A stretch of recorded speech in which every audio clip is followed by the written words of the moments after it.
may kasalanan po sa amin ay yung pong organizer namin. Noon pong February 29, ipina-close na po yung stall namin. Aba, paano natin makukuha ang ating paninda? Ay, almost magto 2 months na po. Naipit kayo sa sitwasyon kung saan yung Talent Maynila, hindi kayo inabisuhan? Hindi po. Huwag niyo nang uulitin kasi nagkakamali tayo. You can only have once is enough. 2 is much. 3 is danger. 4 is poison. Sarado kayo. Kami po ay under organizer ng Talent Manila sa Pacific Mall.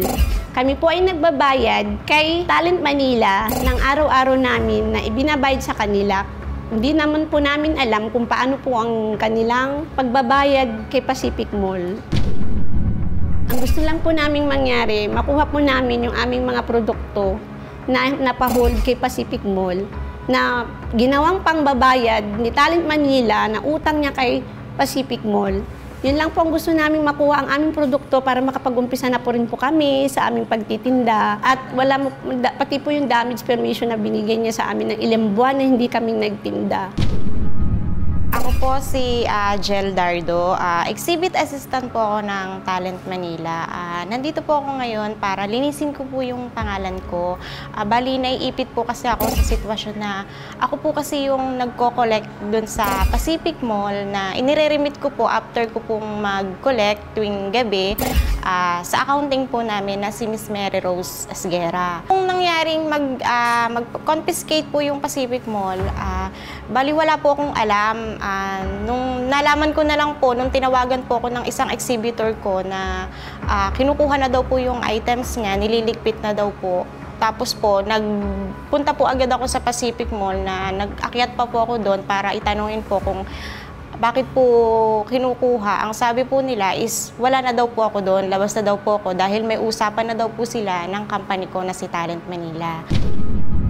Kaya po ako naandito para sumama. Nililinis ko po yung pangalan ko kasi naiipit po ako.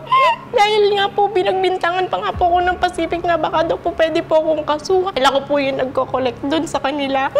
Pero kaya po ako naandito kasi gusto ko pong ipag-ano sa kanila na meron po akong mga everyday na collection. Ngayon nga po, sinasend ko po through GCash yung collection ko. Tapos sila na po kasi ang nagbabayad nun eh. Bali, wala po talaga akong alam sa kung ano po yung agreement nila. In-expect ko na may mga resibo kayo. Okay?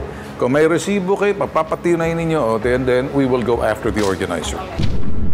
Malimit ko pong gamitin yung mga simple, totoong tao sa ating lipunan na nakikipagsapalaran para magkaroon ng kalidad ng pamumuhay, nagsusumikap, by namumuhunan, nag-iipon, nangungutang para lamang maisakatuparan ka lang negosyo pagtitinda. So, makakasama natin ngayon live itong mga stall owners. 3 kayo ngayon, pero dapat 5 kayo. So, nakita ko kanina yung collector kanina, yung umiiyak. So, yung organizer ninyo, yun ang collector, di ba? So, ang organizer ninyo, ano ang tawag ng organizer ninyo? Talent Manila. Inuutang niyo bang kapital niyo? Yes po, sir. Saan niyo inuutang? Sa tao din po, kung saan meron. Ibig sabihin sa Bombay, sa 5-6? Hindi. Pero po sa Bombay po, hindi naman po kasi malaki naman po ang ano nila eh. Yung medyo sa tao lang po, sa kamag-anak. Paano nyo nababayaran yung mga utang ninyo? I mean, curious lang ako. Parang kasi kami sa Bitag, inaalam namin para makarelate kami. Opo. Kung hindi yung naintindihan namin, di ba?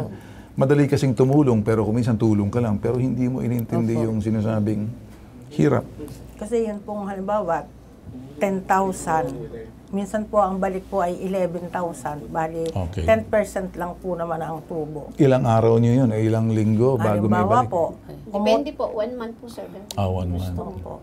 Tsaka po pagka namimili kami sir, malalaking kahon, binubuhat namin yan, Manila to Lucena. Binubuhat nyo? Opo, tapos ganun ang mga... Wala kayong kasama? Minsan po yung asawa namin. Minsan kami lang po. Bababa pa kayo ng Maynila? Opo, madaling araw pa lang po, gising na kami, makakarating kami ng Lucena, alas 8. Anong oras kayo umalis ng Pangasinan?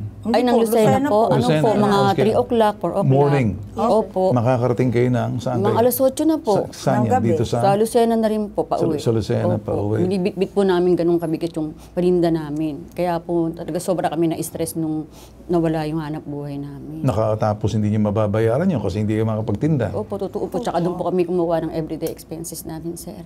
Pangangailangan ninyo. Opo. Kataos po kami nagpapasalamat sa inyo, sir. Yung Talent Manila ay lahat po ng kanyang mga mall ay dapat po ay hindi mapatulad sa amin. So ito yung mensahe mo sa Talent Opo, Maynila. opo. Na Baka sa marami pa Talent silang Manila po, talent baka tao. po marami pa po silang maloko na tao na katulad namin. Okay. So hindi kasalanan ng mall. Hindi po, Opo, hindi wala po. pong kasalanan ng mall. Alright. Ang may kasalanan po sa amin ay yung pong organizer namin na hindi na po pala sila nagbigay ng kontrata. May binigay po silang kontrata, hindi na po kami pumirma. Kasi po nga, noon pong February 29, ipina-close na po yung stall namin.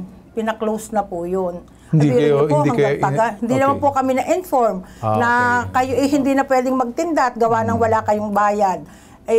Kaya po kami paano natin makukuha ang ating paninda? Almost magto 2 months na po. Okay. So balikan muna natin So naipit kayo sa sitwasyon kung saan yung Talent Maynila hindi kayo inabisuhan. Hindi po. Hindi Wala po, pong sir. na-inform sa amin So kahit hindi isa. rin kayo inabisuhan kasi ang Pacific Mall wala namang kasing kontrata sa inyo, ang kontrata sa Talent Manila. Opo. Na kayo, organizer ng Talent Manila, kayong mga malilit na stall holders sa kanilang babayad. Opo. Kaya po wala pong kasalanan ang mall sa amin. Alright, Wala pong parang- kasalanan sila. So parang lumalabas, bakit kayo pinatigil dahil walang kontrata? May utang po, sir. Okay, may utang. Sinong may Talent utang? Manila, sir. Yung Opo. inyong Sa organizer. mall, sir. Opo, Nila, yun. sir. Tapos kayo ngayon ang binaltahan na wala, kayo Yes, sir. bayad kayo ng bayad. Yes, sir.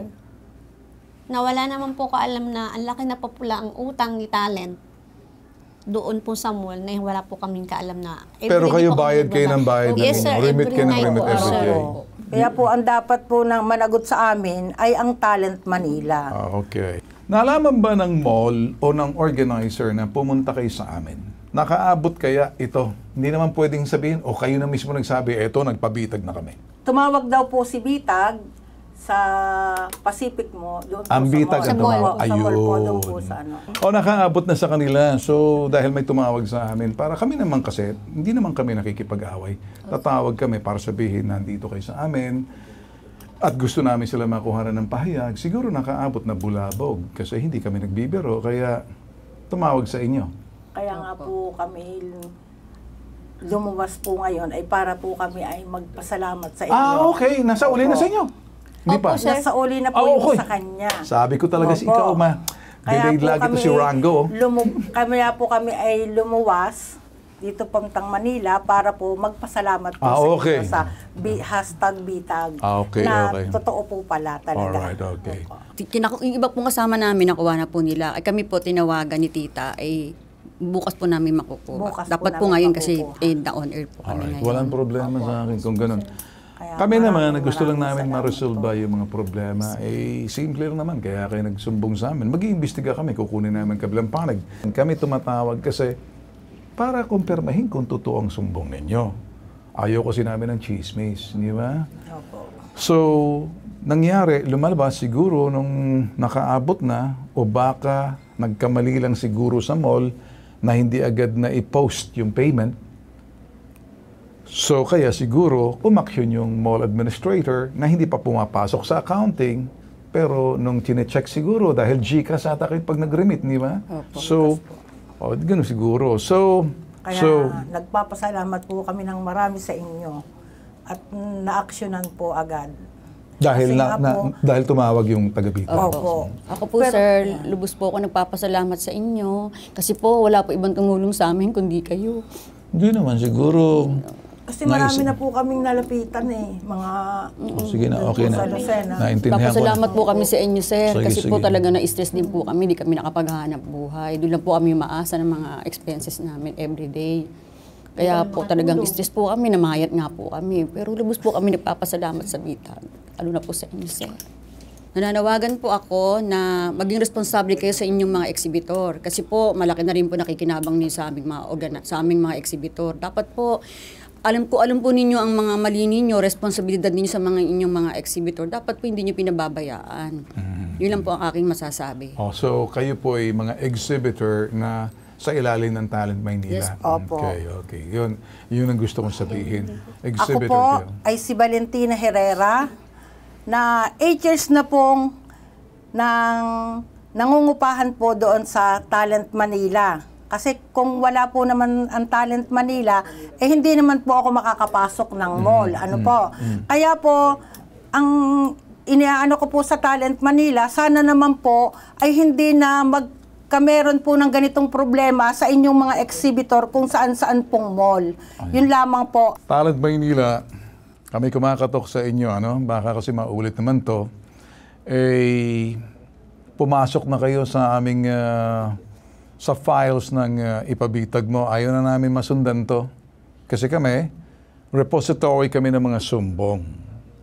Kami nakikiusap sa inyo, Talent Maynila, Events and Exhibit Management. Next time, huwag kayong magpabaya. Grave negligence to nangyari.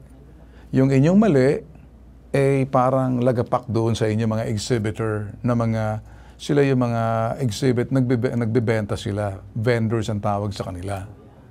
Sinikap namin tawagan kay Talent Manila. Ayaw yung sumagot sa tawag at text. Sana mang kadahilanan siguro, baka inayos nyo na rin ang Pacific Mall. Kaya, nangyari ito. So, ganito lang naman. Tulad ng sinabi ni Attorney Batas Mauricio, the spirit and the intent of the law. Ako gusto ko, yung intent, yung intention namin dito ay maayos, mapag-ayos, masolusyonan. Yung spirito rito ng aming public service, huwag niyo nang uulitin kasi nagkakamali tayo. You can only have once is enough. 2 is much. 3 is danger. 4 is poison. Sarado kayo. Ganun lang kasimple. So, ay maganda naman na ayos na natin ito. Usap tayo sa baba. Okay, sige. Ito po yung estilo po namin sa nag-iisang pambansang sumbungan. Pag sinabing iisang pambansang sumbungan, ipabitag mo. Ilalaban ka namin, di kayo iiwan. Iba po ang tatakbo ng bitag. Iba rin po yung bitag, the next generation, mga investigators on the field, kahit saan pinupuntahan. Ngayon, anumang reklamo at sumbong, malaki o maliit, simple o komplikado, kaya po yan, nang ipabitag mo. Ang ipabitag mo po ay parang sinabi mo, ipatulfo mo. Pero ang sinasabi ko rito, ipatulfo mo kay Carl Tulfo. Ako po si Bitag. Yung next generation, si Carl. Ngayon, ako po si Bitag. Yung next generation is Bitag, next generation, si Carl. Pero hanggat nandito po ako, kami po ititindig, lalaban. Di po kayo iiwan. Tulong serbisyo, may tatak, bitag. Ako po si Ben. At ang kasama ko po, gino-groom natin, nag-uumpisa na, sumisibol na, si Carl, the next generation. Ito po yung programang Ipabitag Mo.